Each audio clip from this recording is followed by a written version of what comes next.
कैसे हैं मेरे सभी प्यारे बच्चे? आप सब लोग स्वस्थ हैं, खुश हैं, पढ़ाई वगैरह अच्छी चल रही है?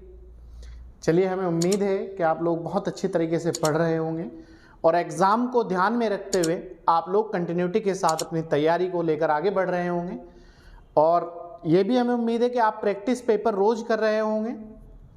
आप अगर नहीं कर रहे हैं तो प्रैक्टिस पेपर आप रोज़ करिएगा, क्योंकि एग्ज़ाम की जो डिमांड है उसे समझते हुए हमें काम करना है। एग्ज़ाम की डिमांड को जिसने समझ लिया वो एग्ज़ाम को समझ गया, और जिसने एग्ज़ाम को समझ लिया वो सिलेक्शन को समझ गया। तो आप लोग एक बेहतर प्रकार से लगातार कंटिन्यूटी के साथ आप मेहनत करिएगा। एग्ज़ाम पास करना कोई इतनी बड़ी बात नहीं है। अगर कोई बड़ी बात है तो वो रेगुलरिटी है। आप याद रखना, रेगुलरिटी को बना के रखिएगा। बाकी एग्ज़ाम बहुत आसान चीज़ है और फालतू की एक्स्ट्रा चीज़ें बिल्कुल भी ना पढ़िएगा। चीज़ें वो पढ़े जो आपके एग्ज़ाम से ताल्लुक़ रखती है।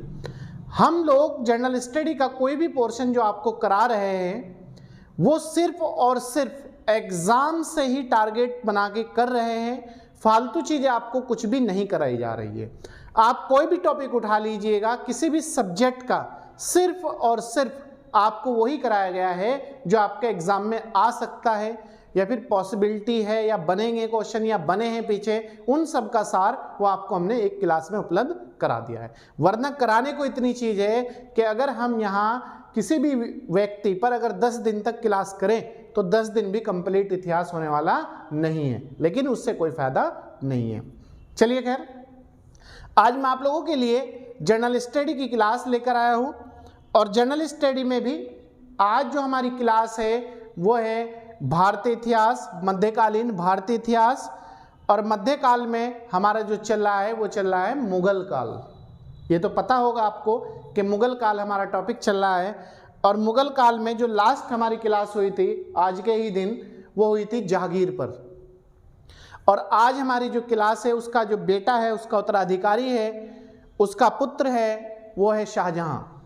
आज हम शाहजहां के बारे में जो भी एग्ज़ाम से ताल्लुक़ इन्फॉर्मेशन है उन सब का अध्ययन करेंगे। जो भी क्वेश्चन एग्ज़ाम में बन सकता है, आलतू फालतू हमें चीज़ें बिल्कुल भी नहीं पढ़ने। मैं बार बार कह रहा हूँ, आप चीज़ें वो पढ़ें जो आपके एग्ज़ाम से ताल्लुक़ रखती है। चलिए आइए देखते हैं। विषय है इतिहास मध्यकालीन भारत, ठीक है। और टॉपिक है हमारा शाहजहां। शाहजहां का जो शासन काल रहा है वो रहा है 1627 से 1657 तक। 1627 में गद्दी पर बैठा था और 1657 तक इसका एंड हो गया था, ठीक है। देखते हैं इसके बारे में क्या क्वेश्चन एग्जाम में बन सकता है और क्या बने हैं, क्या पॉसिबिलिटी है। शाहजहां का जन्म जनवरी 1592 ईस्वी में हुआ था। कब हुआ था? 5 फरवरी 1592 ईस्वी में हुआ था। और यही बता के चलूँ मैं आपको, इसकी जो डेथ हो गई थी वो 74 साल की आयु में, 74 वर्ष की एज में इसकी डेथ हुई थी। और 22 जनवरी 1666 ईस्वी को इसकी मृत्यु हो गई थी। मृत्यु का कारण ये था, जब ये बूढ़ा हो गया था तो इसके बेटों में उत्तराधिकार का युद्ध लड़ा गया था। उसमें औरंगजेब की विजय हुई थी और औरंगजेब ने इसे बंदी बना लिया था और बंदी जीवन में इसकी डेथ हो गई थी। जन्म जो इसका हुआ था वो हुआ था लाहौर में। जन्म स्थान जो है इसका लाहौर है, आप याद रखेंगे। और इसके बचपन का जो नाम था वो था खुर्रम। बचपन का जो नाम था खुर्रम था। और एक क्वेश्चन ये याद रखना, जहांगीर का जो बचपन का नाम था, जो इसके पिता थे, उसका नाम था सलीम, ठीक है, सलीम। इसकी पत्नी का जो नाम था वो था अर्जुमंद बानो बेगम। किसकी पत्नी का नाम? शाहजहां की पत्नी का नाम अर्जुमंद बानो बेगम था। पिता ये उत्तराधिकारी था। किसका उत्तराधिकारी था और कौन इसके पिता थे? जहांगीर। मैंने ऊपर ही आपको बतला दिया, जहांगीर इसके पिता थे और जहांगीर का ये उत्तराधिकारी था। ये जहांगीर की मृत्यु के बाद तुरंत गद्दी पर जो बैठा था वो बैठा था शाहजहां। नेक्स्ट है, गद्दी पर आगरा की ये बैठा था 4 फरवरी 1628 ईस्वी में। शासन भार इनने 27 में ही संभाल लिया था, लेकिन 28 ईस्वी में इसने अपना राज्याभिषेक किया था। मंत्र उच्चारण के साथ जो भी औपचारिकता होती है राज्याभिषेक के लिए, गद्दी पर बैठने के लिए, वो सब इसने पूरी की थी। इसका जो वजीर था, जो क्योंकि आपने देखा होगा पहले जो होते थे वजीर इंपॉर्टेंट होते थे, वजीर ही बादशाह का काम करता था, वजीर ही शासक के सब काम देखता था। जिस तरीके से आज हमारा प्रधानमंत्री है, प्रधानमंत्री का जो मुख्य सचिव होता है वो आईएएस अधिकारी होता है, ठीक है। जो सचिव होता है प्रधानमंत्री का वो आईएएस अधिकारी होता है। आईएएस अधिकारी के ही हाथ में ज़्यादातर बागडोर रहती है, वो वही सब कुछ, उनके भाषण, उनके कार्य, कहाँ पर क्या करना है, टाइम डिसाइड करता है। इसी तरीके से उस समय वजीर की इंपॉर्टेंस होती थी। तो इसका जो वजीर था शाहजहां का, वो था आपका आशफ खां। इसी की पुत्री थी अर्जुमंद बानो बेगम। आसफ खां इसके पिता थे, ठीक है, इसके ससुर थे ये शाहजहां के। नेक्स्ट है, इसने आगरा में ताजमहल का निर्माण, एक क्वेश्चन तो आता है आगरा में ताजमहल का निर्माण किसने करवाया था, तो शाहजहां ने करवाया था। एक क्वेश्चन आता है एग्जाम में, किस नदी पर करवाया गया था, तो यमुना नदी पर करवाया था। और अपनी किस बीवी की याद में करवाया था, तो अपनी बीवी मुमताज महल की याद में इसने आगरा में ताजमहल का निर्माण कराया था। इसने आगरा में ताजमहल का निर्माण कराया था और यमुना नदी पर करवाया था। अगर यमुना नदी पूछ ले, किस नदी पर है, यमुना नदी पर। और किसकी याद में, मुमताज महल की याद में। इसकी पत्नी का नाम था मुमताज महल, तो उसकी ही याद में इसने आगरा में ताजमहल का निर्माण कराया था शाहजहां ने। क्लियर है? अगर नहीं क्लियर है तो दिमाग को साइलेंट कर लीजिएगा, थोड़ा शांत कर लीजिएगा, क्योंकि दिमाग जो होता है एकाग्रता के साथ पढ़ाई करता है। आप जब भी पढ़ने बैठे तो एकाग्रता के साथ पढ़ने बैठे, पूरे दिन ना पढ़े, मात्र 2, 3, 4 घंटे पढ़ ले सफिशेंट है। लेकिन वो आपकी पढ़ाई 4 घंटे की ऐसी होनी चाहिए कि आपने जैसे 8 से 10 घंटे पढ़ाई की हो, ठीक है। और वो पढ़ाई कब होगी, जब आप मोबाइल से छुटकारा पा जाएंगे, थोड़ा सा मोबाइल इधर उधर ना प्रयोग करके, उसका प्रयोग आप क्लास के लिए करें, आप करंट अफेयर पढ़ने के लिए करें, आप न्यूज़ सुनने के लिए करें, बाकी चैटिंग के लिए ना करें। समझ गए ना? तो इन सब चीज़ों को ध्यान में रखते ही आप अपनी तैयारी आगे बढ़ाएं। नेक्स्ट है, ताजमहल की रूपरेखा किसने तैयार की थी, जो आगरा में ताजमहल है, इसकी रूपरेखा जो है उस्ताद ईसा ने तैयार की थी। उस्ताद ईसा, आर्किटेक्चर जो थे ताजमहल के वो थे उस्ताद ईसा। और इसे बनाने वाले कौन थे, इस बिल्डिंग को, इमारत को खड़े करने वाले कौन थे? ताजमहल का निर्माण करने वाला जो वो था कलाकार, स्थापत्य कलाकार। स्थापत्य कलाकार का मतलब मिस्त्री कह लो आप, उस्ताद अहमद लाहौरी था, ठीक है। जो मिस्त्री था वो था आपका उस्ताद अहमद लाहौरी, और इसका जो डिज़ाइन तैयार किया था वो उस्ताद ईसा ने किया था, ताजमहल का निर्माण। इसके बाद हमारा नेक्स्ट पॉइंट है, म्यूर सिंहासन का निर्माण किस शासक ने कराया था। बार बार क्वेश्चन आता है एग्जाम में। तो म्यूर सिंहासन का निर्माण करने वाला जो शासक था वो था शाहजहां, और इसे कलाकार, म्यूर सिंहासन को बनाने वाले जो कलाकार थे, जो इसका निर्माण करने वाले कलाकार थे, किसका, म्यूर सिंहासन का, वो थे बे बादल खां। एग्जाम में बादल खां भी आ जाता है और कभी कभी बे बादल खां भी आ जाता है, तो आप इस चीज से निश्चित रहे, बे बादल आ जाए तब भी आंसर वही बनेगा हमारा, और बादल खां आ जाए तब भी आंसर वही बनेगा।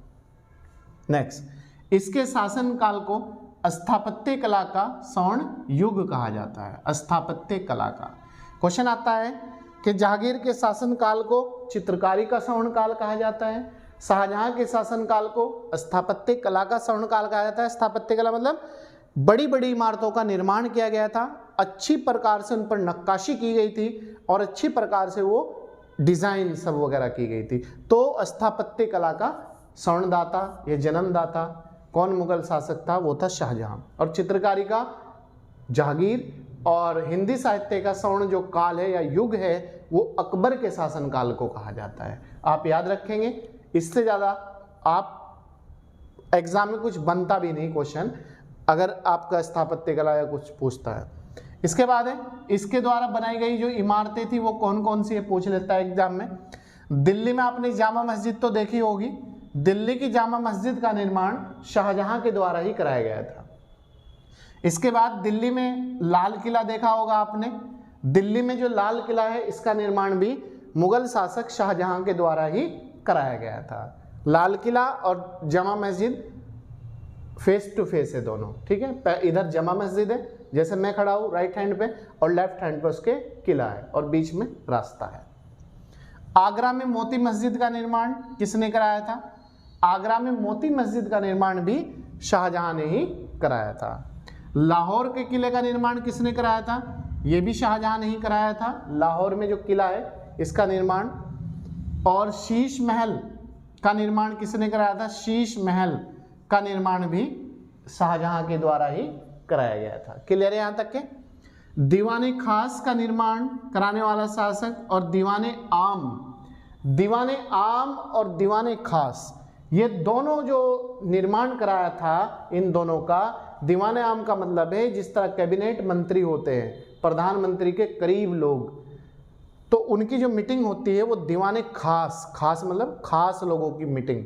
और दीवाने आम का मतलब है जो जनता दरबार लगाया जाता है जनता की समस्या का समाधान करने के लिए, या फिर जनता अपनी जो समस्या लेकर आती है उसका जो समाधान होता है वो दीवाने आम में किया जाता है। तो दीवाने आम में ये बैठकर समस्या का समाधान करता था और दीवाने खास में ये चर्चा और परिचर्चा, शासन प्रशासन और अपने करीब लोगों को बुलाकर मीटिंग करता था। क्लियर है? नेक्स्ट है, शाहजहां ने 1638 में अपनी राजधानी दिल्ली में स्थापित की थी जो आगरा में थी। इसके जो पिता की राजधानी होती थी जहांगीर की, वो आगरा होती थी। तो जब ये गद्दी पे बैठा, जब तो आगरा पे ही गद्दी पे बैठा था ये, लेकिन बाद में इसने अपनी राजधानी बदलकर 1638 में आगरा से दिल्ली में ट्रांसफर की थी। क्लियर है? इसके दरबार के प्रमुख चित्रकार भी थे। वैसे तो चित्रकारी का कोई ज्यादा रोल नहीं है इसके दरबार में, लेकिन चित्रकार थे। एक तो मोहम्मद फकीर था। क्वेश्चन दे देगा कौन जहांगीर के दरबार का चित्रकार नहीं है, या कौन जहांगीर के दरबार में चित्रकार नहीं था, या फिर कौन शाहजहां के दरबार का चित्रकार था। तो मोहम्मद फकीर शाहजहां के दरबार के चित्रकार थे। मीर हासिम ये भी शाहजहां के दरबार के चित्रकार थे। तो मीर हासिम और मोहम्मद फकीर ये क्या थे? चित्रकार थे। किसके दरबार के थे? ये थे आपके मुगल शासक शाहजहां के दरबार के।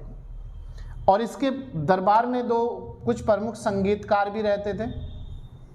एक तो था आपका लाल खां, संगीतकार लाल खां किसके दरबार में था? लाल खां जो था शाहजहां के दरबार में होता था। और आपका तानसेन जो थे, तानसेन भी संगीतकार थे। तानसेन जो थे वो अकबर के दरबार में थे। तानसेन भी प्रसिद्ध संगीतकार हुए हैं, ठीक है। और इसने शाहजहां ने लाल खां को गुण समंदर की उपाधि से सम्मानित किया था। ये बताया जाता है कि जो लाल खां था इसका संगीत इतना प्यारा था और इतना फेमस था कि जिस तरीके से हम समुद्र की क्वालिटी का और समुद्र की अच्छाई का पता नहीं लगा सकते और उसकी गहराई का पता नहीं लगा सकते, इसी तरीके से हम लाल खां जो संगीतकार थे इसके दरबार में शाहजहां के, उनकी संगीत की अच्छाई का हम पता भी नहीं लगा पाए। इतने क्वालिटी थी, इतना प्यारा संगीत सॉन्ग गाते थे। तो इसे इसने गुण समंदर की उपाधि दी थी। क्वेश्चन ये भी आ सकता है गुण समंदर की उपाधि शाहजहां ने किसे दी थी? लाल खां को। या फिर लाल खां क्या थे? संगीतकार। किसके दरबार के थे? शाहजहां के दरबार के। क्लियर है? नेक्स्ट है जगन्नाथ। एक संगीतकार थे इसके दरबार के, जगन्नाथ को इसने महाकवि राय की उपाधि से सम्मानित किया था। या फिर किसे शाहजहां ने महाकवि राय की उपाधि दी थी? ये दी थी जगन्नाथ को। क्लियर है? नेक्स्ट पॉइंट, जब ये बूढ़ा हो गया कुछ समय बाद तो एक अफवाह ये फैल गई थी कि शाहजहां की मृत्यु हो गई। तो जैसे ही अफवाह फैली तो इसके बेटे में औरंगजेब में और दारा शिको, एक इसका बेटा था दारा शिको, उसे आगे चलकर लंपट मूर्ख वगैरह फिलॉफ्टी कहा गया है, लंपट मूर्ख। तो उसने विद्रोह कर दिया गद्दी पर बैठने के लिए अपने भाइयों के साथ। तो औरंगजेब योग्य शासक था। तो औरंगजेब और दारा शिकोह के बीच उत्तराधिकार का युद्ध लड़ा गया था। क्वेश्चन ये भी आता है कि किस किसके मध्य उत्तराधिकार का युद्ध लड़ा गया था शाहजहां की गद्दी पर बैठने के लिए। तो वो लड़ा गया था औरंगजेब और दारा शिकोह के बीच। एक क्वेश्चन इससे बनता है कि औरंगजेब और दारा शिकोह या उत्तराधिकार के कुल कितने युद्ध लड़े गए? 3 युद्ध लड़े गए थे। कौन कौन से लड़े गए थे? एक तो धर्मट का युद्ध लड़ा गया था, एक सामूगढ़ का युद्ध लड़ा गया था और एक देवराय का युद्ध लड़ा गया था। धर्मट, सामूगढ़ और देवराय, ये 3 युद्ध उत्तराधिकार के लिए लड़े गए थे शाहजहां की मृत्यु के बाद गद्दी पर बैठने के लिए इसके बेटों में। और किस किस के मध्य हुए थे तीनों युद्ध? तीनों युद्ध औरंगजेब और दारा शिकोह के मध्य हुए थे, जिसमें तीनों में औरंगजेब की विजय हुई थी।